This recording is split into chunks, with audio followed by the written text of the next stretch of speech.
আমেরিকার সামরিক অহংকারের মুখে এবার শতাব্দীর সবচেয়ে ভয়ঙ্কর চরটি কষিয়ে দিল তাদেরই একসময়ের সবচেয়ে কাছের মিত্র সৌদি আরব। প্রেসিডেন্ট ডোনাল্ড ট্রাম্পের ইরানে হামলার মহাপরিকল্পনা বা প্রজেক্ট ফ্রিডমকে স্রেফ ডাস্টবিনে ছুঁড়ে ফেলে দিয়ে রিয়াদ এবং কুয়েত সাফ জানিয়ে দিয়েছে, আমাদের মাটিতে আমেরিকার কোনো জায়গা নেই। নিজেদের আকাশসীমা এবং সামরিক ঘাঁটি ব্যবহারের অনুমতি তো দেয়নি, উল্টো এনবিসি নিউজের ফাঁস হওয়া তথ্য বলছে আমেরিকার দাদাগিরি বন্ধ করতে পুরো মধ্যপ্রাচ্য আজ সরাসরি ইরানের পক্ষে দাঁড়িয়েছে। সিরিয়া, ইরাক ও আমিরাত থেকে আগেই ঘাড় ধাক্কা খাওয়া আমেরিকা আজ এতটাই অসহায় যে ইসরায়েল আর মুনাফেক জর্ডান ছাড়া পুরো মধ্যপ্রাচ্যে তাদের পা রাখার মতো 1 ইঞ্চি মাটিও আর অবশিষ্ট নেই। কিন্তু ডোনাল্ড ট্রাম্পের ঠিক কোন গোপন ঔদ্ধত্যের কারণে সৌদি যুবরাজ এমবিএস এক রাতেই আমেরিকার সাথে ৭৫ বছরের পুরনো সামরিক জোটকে আস্থা করে ছুঁড়ে ফেললেন? সিআইএ এবং মোসাদকে সম্পূর্ণ অন্ধ করে দিয়ে পাকিস্তান ঠিক কোন কূটনৈতিক জাদু বলে সৌদি আরব ও ইরানকে এক সুতোয় বেঁধে আমেরিকার যুদ্ধের ছক নস্যাৎ করে দিল? যে কুয়েত এবং আমিরাত একদিন আমেরিকার সামরিক ছাতা ছাড়া নিজেদের অস্তিত্বই কল্পনা করতে পারত না, তারা আজ ঠিক কোন নতুন সুপার পাওয়ারের ভরসায় মার্কিন বাহিনীকে নিজেদের মাটি থেকে ঘাড় ধাক্কা দিয়ে বের করে দেওয়ার দুঃসাহস দেখাচ্ছে? আর সবচেয়ে বড় প্রশ্ন, পুরো মধ্যপ্রাচ্য থেকে আমেরিকার এ চূড়ান্ত পলায়নের পর ইরান যদি তাদের কুদস ফোর্সের সেই গোপন নীল নকশা অপারেশন স্টার্ন ফ্লাড কার্যকর করে, তবে চারদিক থেকে ঘেরাও হয়ে থাকা অবৈধ ইসরায়েল এবং তাদের শেষ পাহারাদার মুনাফেক জর্ডানের কপালে এখন ঠিক কী জুটতে চলেছে? এইসব রোমহর্ষক সত্য এবং আসন্ন মহাপ্রলয়ের নিখুঁত শখ জানতে ভিডিওটিতে একটি লাইক দিয়ে শেষ পর্যন্ত আমাদের সাথেই থাকুন। এই শ্বাসরুদ্ধকর ভূরাজনৈতিক ভূমিকম্পের শুরুটা হয়েছিল হোয়াইট হাউসের ওভাল অফিস থেকে। ডোনাল্ড ট্রাম্প যখন সদম্ভে তার প্রজেক্ট ফ্রিডমের ঘোষণা দিলেন, তখন পেন্টাগনের জেনারেলরা ভেবেছিলেন বরাবরের মতোই সৌদি আরব এবং কুয়েত তাদের পায়ের কাছে সামরিক ঘাঁটিগুলো বিছিয়ে দেবে। তাদের পরিকল্পনা ছিল সৌদি এবং কুয়েতের মাটি থেকে শত শত F-35 যুদ্ধ বিমান এবং বোমারু বিমান উড়িয়ে ইরানের পারমাণবিক এবং সামরিক স্থাপনাগুলোকে ধুলোয় মিশিয়ে দেওয়া। কিন্তু এনবিসি নিউজ এবং প্রখ্যাত মার্কিন সাংবাদিক রায়ান গ্রিমের ফাঁস করা এক এক্সক্লুসিভ রিপোর্টে পেন্টাগনের সেই অহংকারকে এক মুহূর্তেই মাটিতে নামিয়ে এনেছে। রিপোর্টে স্পষ্ট বলা হয়েছে, সৌদি আরবের নেতৃত্ব ট্রাম্পের এই ঔদ্ধত্যপূর্ণ ঘোষণায় চরম ক্ষুব্ধ হয়েছিল। রিয়াদ এবং কুয়েত সিটি থেকে ওয়াশিংটনে একটি অত্যন্ত শীতল কিন্তু কঠোর বার্তা পাঠানো হয়, ইরানের বিরুদ্ধে কোনো হামলার জন্য তাদের আকাশসীমা বা সামরিক ঘাঁটি ব্যবহার করা যাবে না। ট্রাম্পের জন্য এটি ছিল এক অকল্পনীয় অপমান। যে আরব দেশগুলোকে আমেরিকা দশকের পর দশক ধরে নিজেদের কেনা গোলাম মনে করত, আজ তারা সরাসরি আমেরিকার চোখের দিকে তাকিয়ে না বলে দিয়েছে।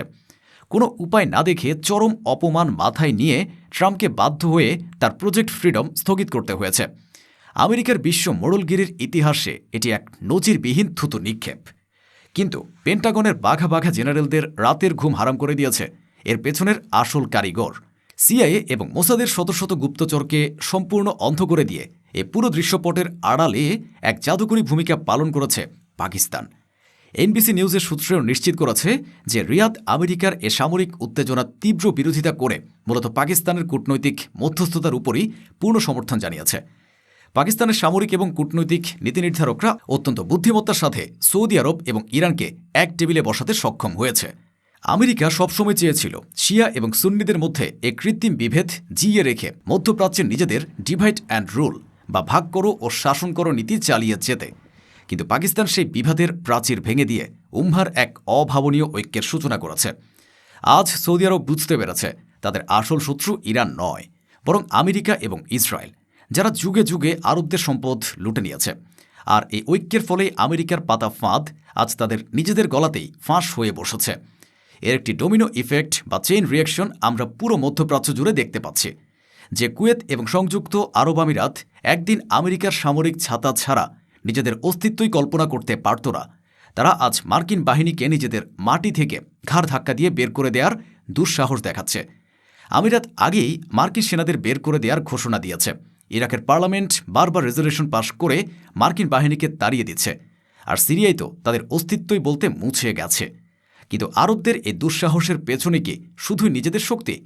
না, ভূরাজনৈতিক বিশ্লেষকরা বলছেন মধ্যপ্রাচ্য এখন আর আমেরিকার একমাত্র সুপার পাওয়ার নয়, চীন এবং রাশিয়ার মতো অতিকায় পরাশক্তিগুলো এখন আরবদের ছায়া দিচ্ছে।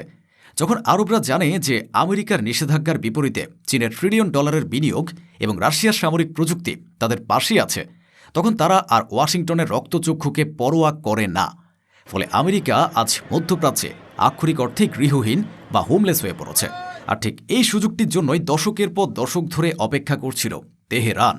আমেরিকা যখন মধ্যপ্রাচ্য থেকে তাদের শেষ পাততারিফ ঘটাচ্ছে, ঠিক তখনই ইরানের রেভলিউশনারি গার্ড কর্পস বা আইআরজিসির এলিট শাখা কুদস ফোর্স তাদের ইতিহাসের সবচেয়ে ভয়ঙ্কর এবং চূড়ান্ত মাস্টার প্ল্যানটি টেবিলের উপর উন্মুক্ত করেছে। পশ্চিমা গোয়েন্দা মহলে ফিস ফিস করে উচ্চারিত হওয়া এই গোপন নীল নকশার নাম অপারেশন ইস্টার্ন ফ্লাড বা পূবের জলোচ্ছ্বাস। কি এই অপারেশন ইস্টার্ন ফ্লাড? কেন এর নাম শুনলে আজ তেল আবিবের ভূগর্ভস্থ বাংকার থেকে শুরু করে জর্ডানের রাজপ্রাসাদ পর্যন্ত থর থর করে কাঁপতে শুরু করে? আসুন এই ভয়ঙ্কর ছকটির বিস্তারিত বিশ্লেষণে যাওয়া যাক। অপারেশন ইস্টার্ন ফ্লাড কোনো সাধারণ সামরিক অভিযান নয়। এটি হলো ইসরায়েলকে মানচিত্র থেকে চিরতরে মুছে ফেলার এক বহুস্তরীয় অপ্রতিরোধ মনস্তাত্ত্বিক ও ভৌগোলিক আক্রমণ। এই পরিকল্পনার মূল লক্ষ্য হল আমেরিকার অনুপস্থিতিতে সরাসরি পূর্ব দিক থেকে ইসরায়েলের হৃৎপিণ্ডে আঘাত হানা। কুদস ফোর্সের এই পরিকল্পনার প্রথম ধাপ হল সিরিয়া এবং ইরাকের ভূমিকে একটি নিরবিচ্ছিন্ন সামরিক হাইওয়ে হিসেবে ব্যবহার করা। আপনারা যদি মধ্যপ্রাচ্যের মানচিত্রের দিকে তাকান তবে দেখবেন ইরান, ইরাক এবং সিরিয়া এই তিনটি দেশ আজ এক অভিন্ন সামরিক জোটে আবদ্ধ। এই পথ ধরে জর্ডানের সীমান্ত পর্যন্ত পৌঁছাতে ইরানের প্রক্সি বাহিনীর সামনে আর কোনো বাধা নেই। অপারেশন ইস্টার্ন ফ্লাড কার্যকর হওয়ার সাথে সাথে জয়না বিউন, ফাতিমিউন এবং হার্স্ত আল শাবিয়ের মতো লাখ লাখ দুর্ধর্ষ শিয়া এবং ইরানি প্রক্সি যোদ্ধা সিরিয়া এবং ইরাক সীমান্ত হয়ে জর্ডানের দিকে এক ভয়ঙ্কর জলোচ্ছ্বাসের মতো ধেয়ে আসবে। কিন্তু ইসরায়েলে পৌঁছানোর আগে এ জলোচ্ছ্বাসের পথে সবচেয়ে বড় বাধা কে? সেই বাধা হল আমেরিকার সবচেয়ে বিশ্বস্ত গোলাম এবং ইসরায়েলের শেষ পাহারাদার মুনাফিক জর্ডান। গত কয়েক বছরে জর্ডানের রাজ পরিবার ফিলিস্তিনিদের সাথে যে চরম বিশ্বাসঘাতকতা করেছে তা পুরো মুসলিম বিশ্ব দেখেছে।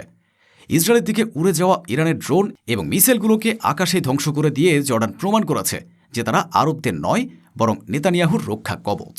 আর তাই অপারেশন ইস্টার্ন ফ্লাডের প্রথম এবং সবচেয়ে নিষ্ঠুর শিকার হতে চলেছে এ জর্ডানের রাজপরিবার।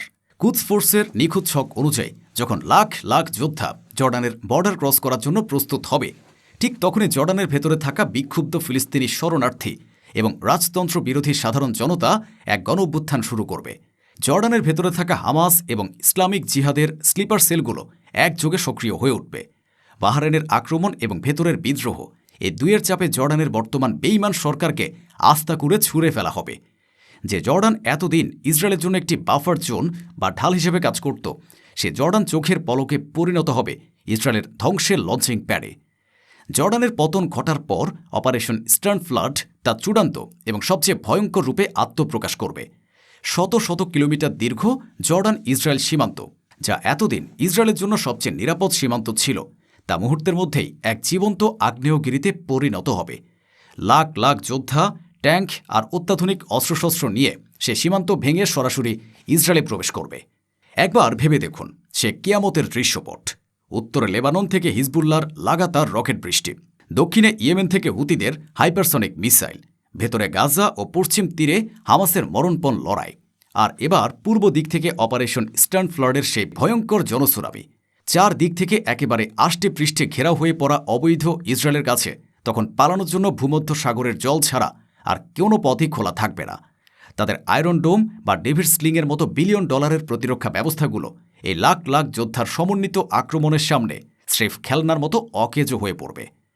আমেরিকা মধ্যপ্রাচ্য থেকে লেজ গুটিয়ে পালানোর পর নেতানিয়াহু সরকার আজ সম্পূর্ণ একা এবং দিশেহারা। তারা বুঝতে পারছে ট্রাম্পের প্রজেক্ট ফ্রিডম স্থগিত হওয়াটা শুধু একটি সাময়িক ঘটনা নয়, এটি আমেরিকার বৈশ্বিক আধিপত্যের কফিনে, ক্ষমা করবেন, এটি আমেরিকার বৈশ্বিক আধিপত্যের চূড়ান্ত পতনের এক অমোঘ নির্দেশিকা। ইসরায়েলি গোয়েন্দা সংস্থা মোসাদও আজ খুব ভালো করে জানে যে কুদস ফোর্সের এই মাস্টার প্ল্যান ঠেকানোর কোনো ক্ষমতা তাদের নেই। যে জর্ডানের উপর ভরসা করে তারা এতদিন শান্তিতে ঘুমাচ্ছিল, সে জর্ডানই এখন তাদের জন্য সবচেয়ে বড় মৃত্যু ফাঁদ হতে চলেছে। মুসলিম উম্মাহ আজ এক নতুন দিগন্তের সামনে দাঁড়িয়ে।